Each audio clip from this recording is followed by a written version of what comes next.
All right. Here we are back at it in pre-calculus. We're on part 2 of section 1.3 notes. If you have your pre-printed notes, we're on the side with piecewise function. Peace, brother. And there's nothing that complicated about piecewise function, but sometimes people have trouble graphing it. Here's the definition of a piecewise function. It says a function whose domain is divided into parts with a different function rule applied to each part. So what it's going to be doing is breaking up your x-axis into intervals.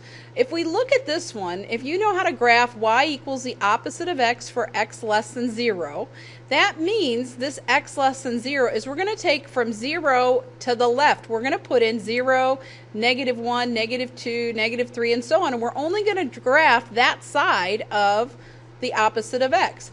So if we start out making a chart, we're going to start at 0. This, when you do piecewise function, it's the break point. So I always say, okay, if 0 is bigger than x, or x is less than 0, I'm going to go 0, -1, -2, and just plug that in to our function. Y equals the opposite of x, so if I put a 0 in, I'll get a 0. If I put a -1, the opposite of -1 is +1.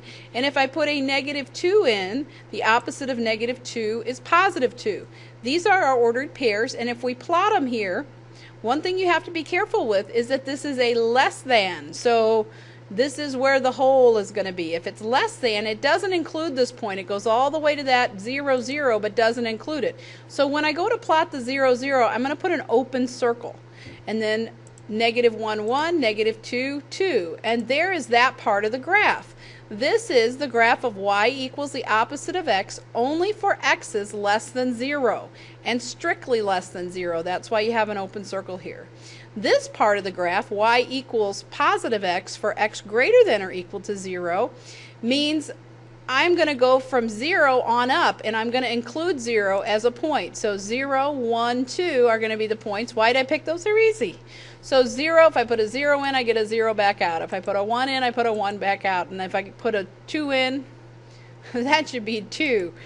So pretend that 4 is a 2. That's a typo by yours truly. Hey, yeah, everybody makes mistakes.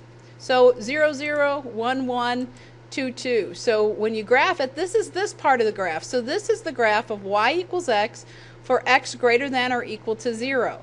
Piecewise means you can put the parts together. So when I put the parts together, I'm going to take this side, goes over here, and this side goes over, and they put them together, and this would be a piecewise function where f of x equals the opposite of x for x less than 0, and f of x equals x for x greater than or equal to 0. Do you see how the parts kind of come together?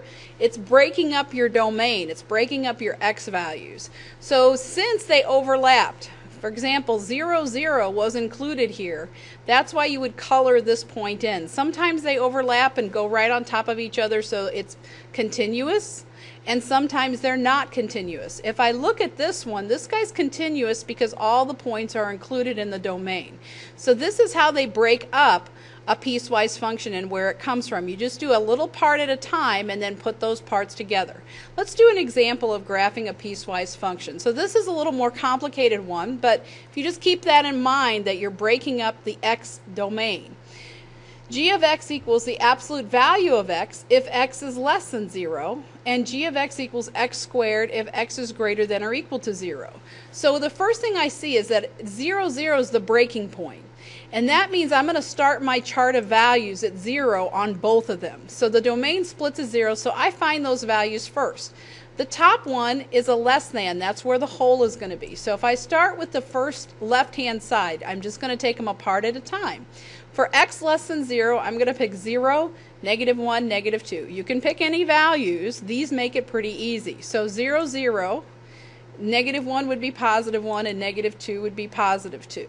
So when I look at this, I'm going to plot those points, but at 0, 0, since this is a less than, I'm going to put a hole. So I'll put a hole at 0, 0, -1, 1, and -2, 2. There's that half of the graph. This is this part of the graph. For x less than 0, all of these x values, this is the graph for it. Then the other half of the graph is going to be x squared if x is greater than or equal to 0. So I'm going to start at 0 again, but I'm going to pick values that are bigger than that. 0, 1, 2, So I have 0, 0, 1, 1, and 2, 4. That time the 4 belongs there. So then when I plot these points, 0, 0 is included because it's greater than or equal to 0. So this hole fills in. So 0, 0 is that point, 1, 1, and 2, 4. And when I do that, I know that's half of a parabola, so it's going to curve up like that. This is a continuous function because all of the values are included and there's no jumps, so there's no points of discontinuity.